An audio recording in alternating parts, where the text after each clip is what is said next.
The Giro d'Italia is a centuries-old bicycle event that dates back to 1909 and holds the same kind of popularity it did back in the day. About 176 riders took part in the event in 2022, and they rode an estimated 3,445 kilometers. The stage is now set for the 2023's event in the Abruzzo region of Italy, and here's all we know about it so far. Firstly, the Giro d'Italia 2023 edition. The 2023 Giro d'Italia will get underway in Abruzzo with a time trial of over 18 kilometers, 11 miles, along a paved bike path. And with 60 kilometers of time trials, RCS Sports hopes to get Evenepoel to join them. The 2023 Giro d'Italia will begin in the Italian region of Abruzzo, which is on the central Adriatic coast. The first stage will be an 18.4-kilometer time trial, which will take place mostly on the beautiful coastal bike path. And the second stage will be a sprint to San Salvo. On stage 7, the Corsa Rosa will return to Abruzzo for a 2,135-meter high mountain finish at Campo Imperatore, which is in the shadow of the amazing Gran Sasso. The 2023 Giro will begin on Saturday, May 6th, and 3 weeks later on Sunday, May 28th.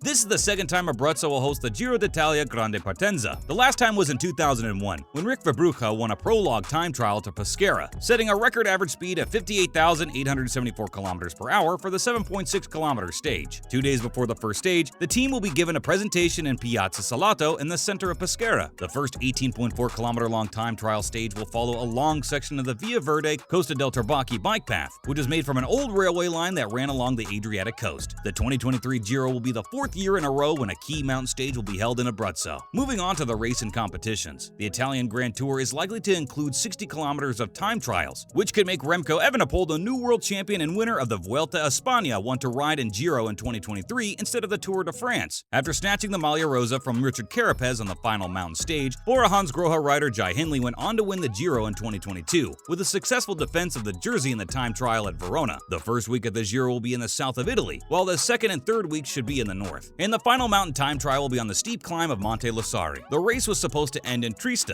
possibly to get Tadej Pogačar to ride. But according to some reports, a late offer from the capital could mean that the riders will instead make the long trip to Rome for a finish around the Eternal City. According to RCS Sports, which is in charge of organizing the race, the full route for the 2023 Giro d'Italia will be revealed on October 17th in Milan. 11 cyclists from Abruzzo have won stages of the Giro d'Italia. The most successful was the often loud climber Vito Ciccone, who won 8 stages between 1961 and 1966. Giulio Ciccone and Dario Cataldo have both won stages at the Giro d'Italia, and they went to Abruzzo for the presentation of the Grande Partenza. With such stages, it's no surprise that the Giro d'Italia has gathered so much attention. That leads us to the attention Giro is attracting. The Giro has gathered some positive remarks from fans and riders alike, and is set to be a big event. An Italian cyclist named Giulio Ciccone said that the start of the Giro d'Italia, called the Grande Partenza, is already an exciting event, and seeing it happen in his region just a few steps from his home in the area where he grew up has given him a motivational and emotional boost. The first time trial will be on the Costa dei Trabocchi, and it will be crazy and very fast. Those who don't fall too far behind in the time trial will have a better chance to play for the Maglia Rosa in the second stage.